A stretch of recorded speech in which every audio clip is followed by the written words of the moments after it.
True Tales of the Wild West, the Daileyville Riot. When Wild West fans sit around discussing famous shootouts, tops on the list is usually the shootout at the OK Corral. They have read the books, seen the movies, and many have walked the dusty streets in Tombstone, Arizona. There is a place in Texas, though, that experienced a deadlier and bloodier shootout, but it's not a tourist destination. It no longer exists. Welcome to Daileyville, Texas, in Karnes County. The county, halfway between San Antonio and Corpus Christi, is home to about 15,000 people. The Daileyville Riot, as it was called, killed 5 men and indirectly led to the deaths of 2 more. Instead of the Earps versus the Clantons in Tombstone, Daileyville in September 1886 had the Butler faction versus the law enforcement group, led by Sheriff Fate Elder and his brother Deputy Sheriff Bud Elder. An election was underway to decide whether to allow alcohol in the town. Law enforcement was strongly in favor of it because it brought money and people into the county. The Butler family, prominent in the county still today, opposed it. William G. Butler, who had built a cattle empire, had already lost 1 brother and 1 son to alcohol. The man who started the shooting was JuanCoyvid, cowboy and hired gun for William G. Butler.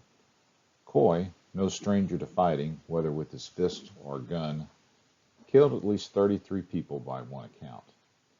It's not known how many were as an outlaw or how many in his role as part-time lawman, but as anyone knowledgeable about those times will tell you, it was a very blurry line. The Butlers and Elders hailed from the same Mississippi county. W.G. blamed the Elders for the death of his son Emmett and an embarrassing moment with a daughter. Newton, another son of W.G.'s, was married to an elder, but bad blood rose to the top. Once that first shot was fired that fateful Monday afternoon, the Butler side fired about 70 more times.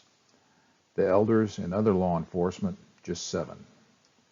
3 lawmen were dead or dying along with 2 bystanders.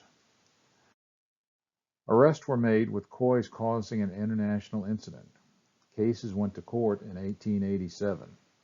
Coy's murder case was one of the first to hit the court, and he had 7 lawyers as his defense counsel, thanks to Butler's deep pockets. This shootout is featured in the book The Life and Death of JuanCoyvid, Outlaw and Lawman, by Charles L. Olmsted and Edward Coy Ibarra, great-grandson of JuanCoyvid. Newspaper articles and family journals help tell a story of Coy, his family, cattle drives, and life in the late 1800s. Cowboys took weeks herding hundreds of cattle across the prairie and rivers, where they battled the elements, outlaws, and boredom to earn 50 cents a day.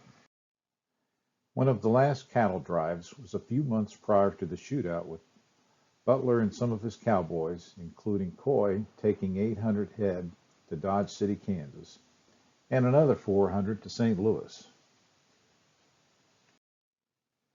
Weeks on the dusty trail was rewarded with a hotel stay, bath, and some time enjoying dancing girls, who were captivated by the dark hair and complexion of the group's Hispanics. The times were changing, though, as cowboys exchanged 3 months on the hot, dusty trail for a few days in the comfort of a railroad car. One thing that didn't change was ending conflicts and fights with gunfire. As Coy lived by the gun, he also died by the gun. Coy experienced the tragic loss of a son dying from a hunting accident, but he was soon blessed with the new young wife and the birth of another son. The new marriage and family turned his life around.